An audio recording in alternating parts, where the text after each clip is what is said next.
I'm prepping some 223 cases here today, and I'm short for what I need without going and getting into my stash. A lot of the ones I had, I'm finding are cracked. So I find them on the ground a lot in public shooting areas, and these are usually people's crappy reloads, and they're on the ground for, I don't know if they're dropping them. They're not struck. So I don't know what the reason is, but I can tell you that their reloads, there's all kinds of crappy problems. Bullets not crimped. Bullets sitting way too deep. Bullets that are way over crimped. Various reasons or various problems that I find with them. Now, I've taken these apart before, and I've found that there's no powder in them. They're not struck. They're just laying on the ground with no powder in them. So what I'm going to do right now is pull them apart. I think it's kind of interesting to find out what people are using in their reloading, and it's kind of cool. And, you know, like I said, there have been times when I found them with no powder in them at all, and I got to wonder if it's sabotage, or why else would they be on the ground with no powder in them unstruck.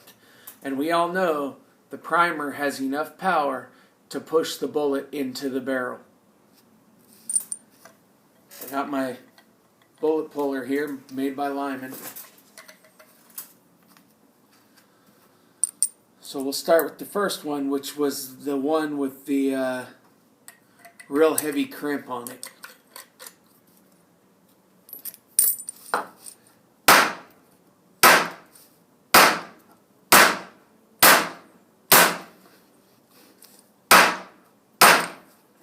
Okay, that one had plenty of powder in it.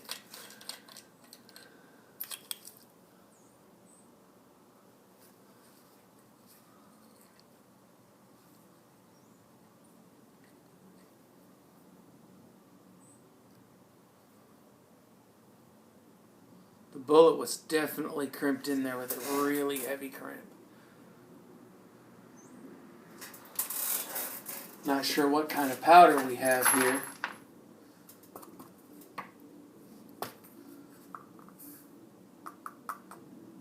It's a real fine looking powder. Something I'm not familiar with.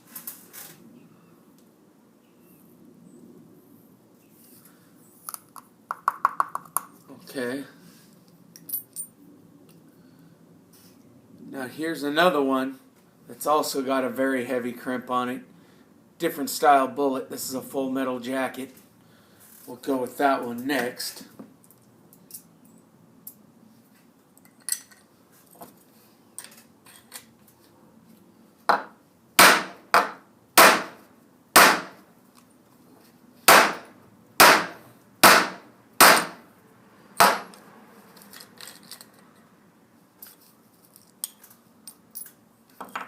This one looks like yeah,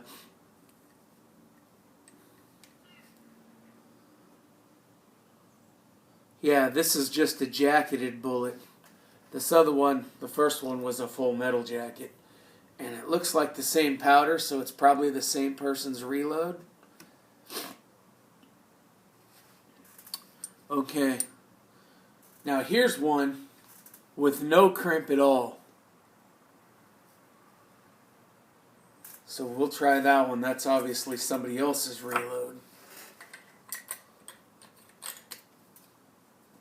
The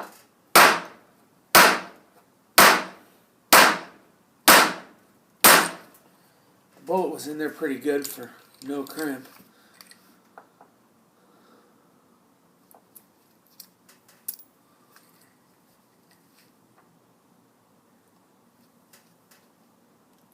Looks like the same type of powder.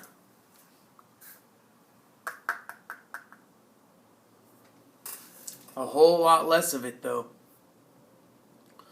The first one had a lot more powder in it.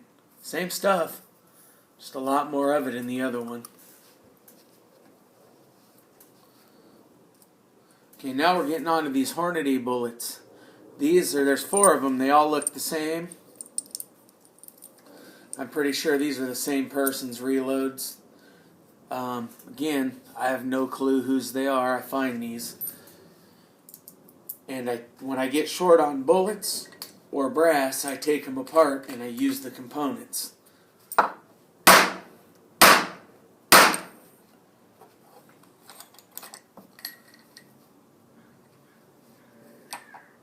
These are perfect, good bullets, good to reuse.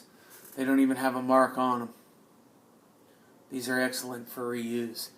These other ones here, they had such a heavy crimp on them. I don't know if I'd reuse them.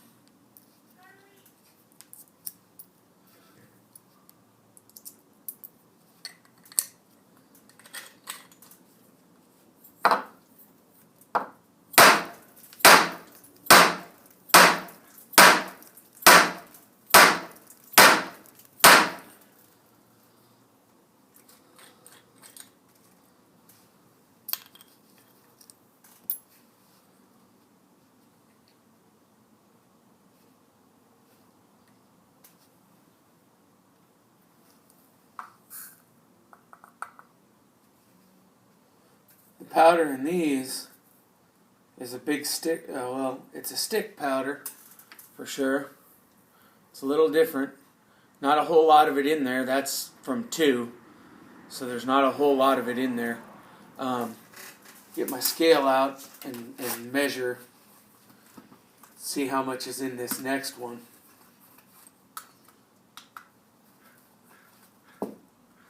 Okay, bullet puller's empty.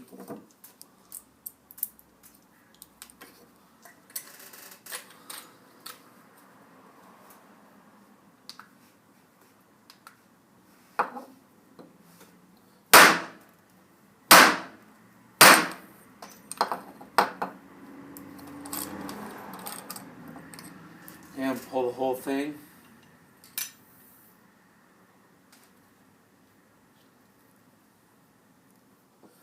.5 grains. I guess that's not too bad. That sounds about right.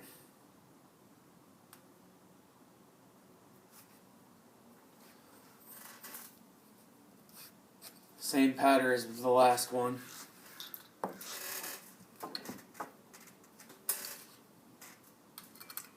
Okay, I got one more here to take apart. It's probably the same powder, but you never know. Like I said, I have found some with no powder in them at all.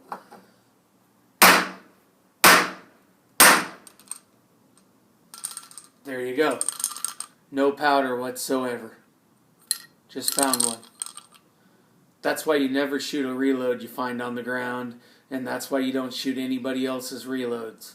Because a lot of times, things like this happen, and like I said, I'm not sure if this is sabotage, but I found a lot of these on the ground with no powder.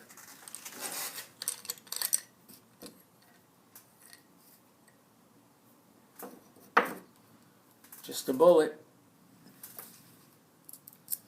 Fresh primer. No powder. That's why I'd be very careful if I found these on the ground. I'd take them home, I'd take them apart, but I'd never attempt to fire them. And this is a public shooting area here in our area where this is happening. There's proof of it right there. Thanks for watching.